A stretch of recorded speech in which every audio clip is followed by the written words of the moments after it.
ai zol po na tranga elai hun miron man pui tu te in za vain si bai ka buk cheu ni ko wang chuan lom lu na thu soi mai om tak khi ka ni rolin helai han din chua hi chuan soi sak om tak tak hi jet pm hian min siam sak ver thina chu wang chuan tlem kan soi don ani vainia kan soi tak kan thiat tak ang khan mi du om tak tak eng mozatin kan party anon lom anon zoma kan lom lu don mek lain le hun sang sanga ka le lama chon kan non ti ve thei tong ti te anom mek lain van doi thak takin kan by election in thana tur mun bial lama chuan kan block president pakhat le mi tu te emmon ni le turin than nunuwa kan party na candidate kan nei zpm atanga kan nen ron kal pulan ming thanga sailo teng te khanin themna do zo loin bjp min zom san don ani oma anui om lein ka ria anui om ka ti rolin an khongai thak lein ka se bokani wenia BJP ten Delia an malak dan te kan ria suti rolin kan Lok Sabha opposition leader Pura Hurgandian an thil ti diklo te nasatakin a hailan mek laya hetiang anga party aroi lampang central level apo party an lut tur hi kan ho tu dom tak tak te hi anui omin awan doi thak kati tak jis te tani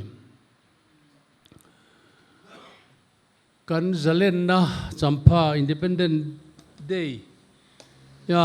kan chief minister tu sei kha kan tha theu ome kata khan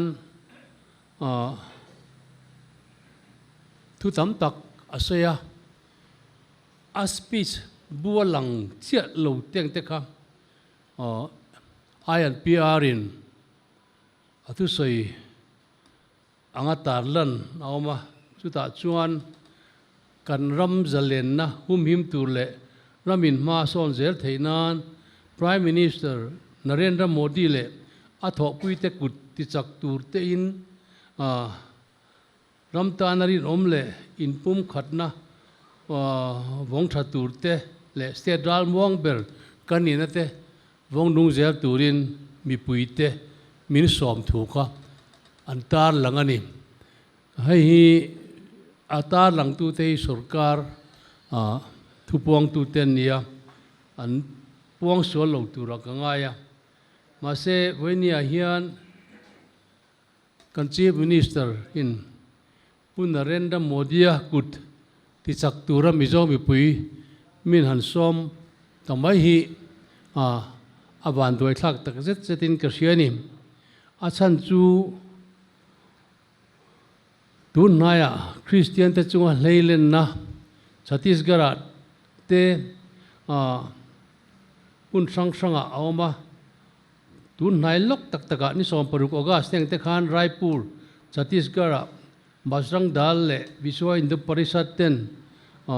biakin luchilin dotin Christian in le luitiran tumani ti chuan lama mangin min bei ani tuti lai chuan ei kan thria nasatakin vote ti ching pedania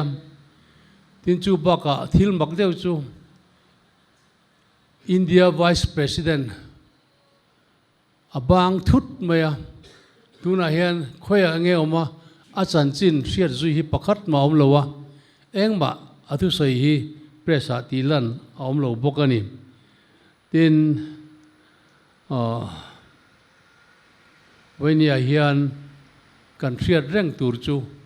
BJP party tuna sarkar mek BJP tu na central sarkar mek te hianin an mit timim tu berchu helai po voi tam tak ka soi to kan dan pui kan constitution a secular state ti omahi an mit timim tu berani chumi omjia chu India rama chuan sakho zalen na omanga tu te point mani sakho theu zalen takin an sakho tan ma an la theyang ti ani chu tak mai chu voinia hian BJP ina an mit timim tu ania chumi an mit ti mim na chu atakin nichina kan han soita kang khan Christian in khomte anti buaya kumin kumtira po khan Raigar muna chuanin 7-day biakin te an lu khonga yang khan biakin chunga ta chuanin an mani Hindu pon sente an khaya yang khan nasatakin ma an la kan threthewa kan missionary ten weinia chanchin tra an puang thangam hlei thei to lawa nasataka nek chepin an om me kani ti chuan kan chief minister chuanin athu saina chuan kan rama Christian chakwa choi nun zel choi kan zel hi kan tum ani atiani masela an ko sakdan chu khati khane kan threthewa kan Bible luka bung som pakhat chang som ni pathuma chuan mi tu po kalam tang lo chu mi do ani tu po mila khup mila khom pui lo chuan atidar ani tiani when he had mi zo mi pui ring tu te hianin BJP hianin pathian ramdan hian min lak khom puem ti te hi kan ngai tua kan politics khelna po hian hei hi kan ngai tua na kai hroi tua mang theila ka du khop mai India rama ri lo man tam da ber kan ni hial to mo chu tiang chuan ri lo in min chi apia in HIV AIDS ke mani population mila chuan akai tam na ber kan ni boka tin hom tam taka thalai chung ko chom tu rangai ten weinia hian chung ko chom chu seilo chorche takin homa taksa le tharau dam na beisin anom mek bok ani tin tun ma kan riat ngai lem lo nei in ang in ngai zon teng te alwar lein an soi bok ani heng zong zong hi weinia hian tharau mi te chuanin an ngai to ngun angai to len ka ria kan kal dan hi chung lampang mal som na tong bo zongin kan kalem ti te po hi kan ngai to angai ni Christian sakwa ngai mo chan chin thapon dar do dal tu BJP sarkar pumodia kut kan ti chak chuan enge ni kan ton tur kan tha thei mai ome chu wangin helaya in som hi aza om rualin ko than mi za omna ram ni ngaya ram ho tu lu berina ami som na hi chu adi ka ngem ti te po hi kan ngai tu angai ni tin mania khan kan chief minister bokyanin kan sarkar hi soisel ringot lovin engeni an party na ti an tum ve ti te po hi soi ve sela ti te soi ni omin kria an party an sarkar hi kan soi tu manan soi sel than karelo amaro chu an sarkar ma kan tiang an tia an ti tak si lo le omdan turanga anin ser omdan tak si lo hi mi ten tun haya hian an puang na sata deu ni main ka hiani chu wangin he sarkar kan en chin sarkar hi soi sel le sel po an ngai than lawa an mani omdana hian ani sel ani mai ome ti ke ma mi mal ngai dan ani chuan Congress party hi nijina kan ho tu pa pudal rin nuwa thingsul group congress president in Soyang Khan pathian tri chunga malama kan kal chuan pathian bal som na kan don nge hi karing ani sang hi som ni le pariata pathianin heram ro rel tura min ko chuak ani chuan keini chuan NLUP mangin lali swa krista policy heng ka unau te berte zinga mi pakhat chunga in ti chu ka chunga ti in ni ti policy mangkhan waina kan rama hian rorel kan tumani hetiang anga kan halak tumate hi chunglam pangpon min riat sakaniang wainia midu am tak tak ei thing su thiala matangin pulal thanzama MNF chung kwa tangin vote li tin pusi lalram liana MNF chung kwa tangin vote thum tin pu pi lal tan moya te chung kwa kanan veng MNF ex local council member MNF rukol thin te pujaram sang ate chung kwa upper republic MNF pi sai nu ne te chung college veng MNF te hi voinia hian pathian du dananga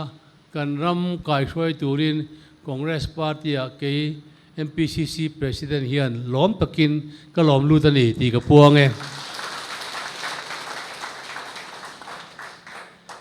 anwani hotanen hian ma kan la ho chho zelanga aizol pon amite ani loma aizol ron kalchangin kanin pui bawana hianin ron leng lut thin don nia kan ho tu pai na sei thin angin he hi kan in pui ania chu wangin lo leng thuro ti kha bei sei lo ulangin tiang tran tlang nel takin iron kal thin don nia nang mani in chunga po in luin in chung ten lo leng thuro an ti ngai lo kha chu tiang chuan helai hian khatiang zong khan kan tong kam hi kan thiam tok lo thina in dol sun tan te kan thiam tok lo a amar chu tlang nel takaron lut turin ron lut tur thin turin ka ngen chu ni ei tiang hian ma kan son mek lain ki mani zinga hian kan ma son zel mu nuam ti lem lo te kan omemo ti turania chu tiang te chuanin WhatsApp group ate hiarin han chiara ngai nom lem lo te anron post zau thina amar chu voinia keini pathian throina mason zela malam pan mek te hianin heng hianin min ti boilo ani ti kan riat angai ni chu wang ni china kan ngai thlak ta kang khan chunglam pang mal som tlakin voinia congress party te kum sang ni somni le pariata sarkar ngai turin ma lak kan tumani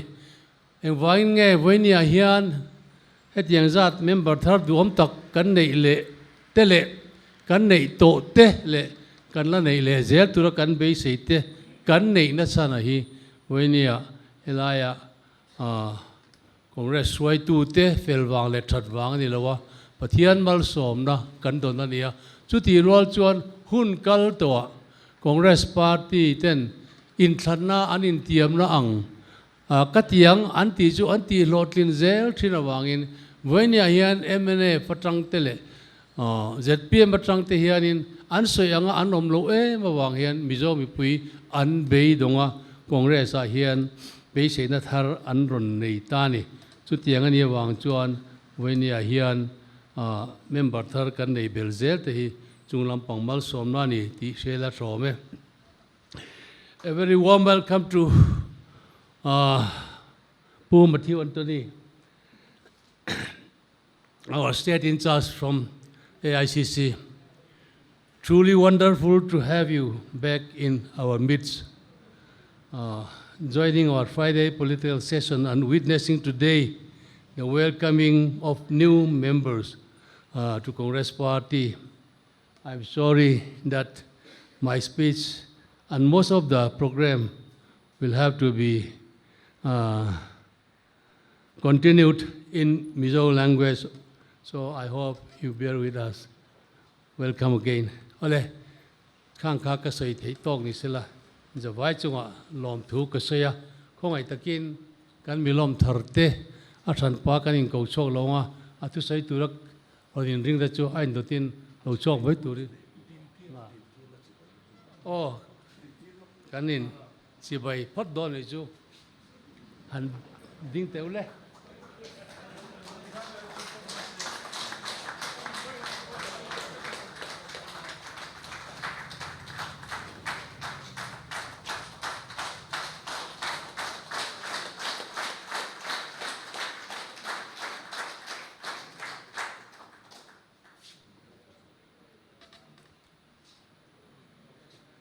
Lom ta ka lom lu to nu ka chan si bai na cha pa ka lo thalo wa si bai ai lom ma min ngai sak tu ka ngen chu ni